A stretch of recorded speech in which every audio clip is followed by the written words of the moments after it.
ข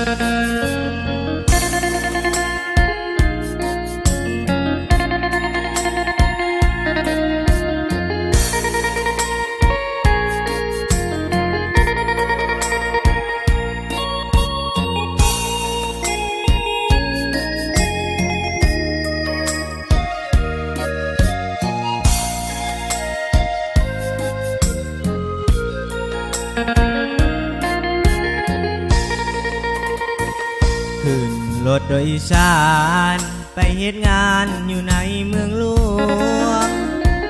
แต่ใจยังห่วงผู้สาวที่อยู่ทางบ้านสิเหตุจังใด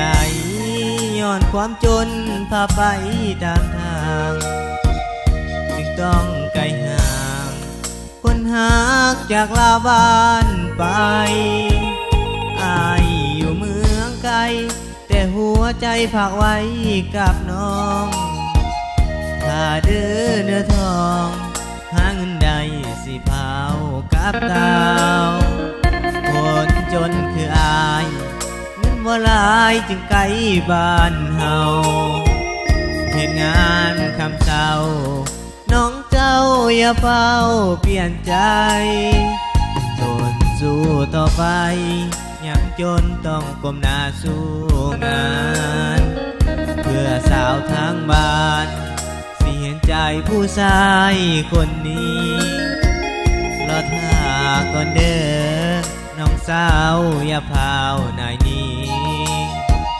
อายอยู่ทางพี่คิดฮอดเจ้าอยู่เด้อผู้สาว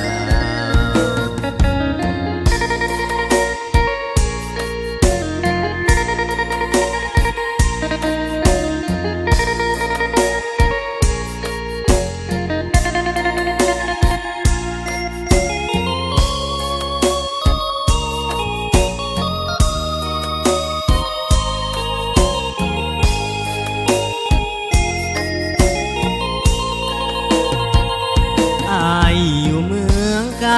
แต่หัวใจฝากไว้กับน้องถ้าเดินเนื้อทองหาเงินใด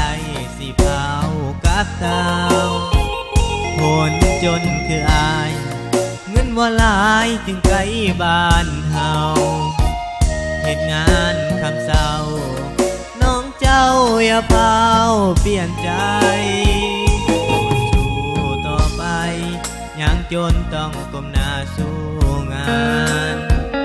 เพื่อสาวทางบ้านสิเห็นใจผู้ชายคนนี้รอท่าก่อนเด้อน้องสาวอย่าเฝ้านายนี้อายอยู่ทางพี่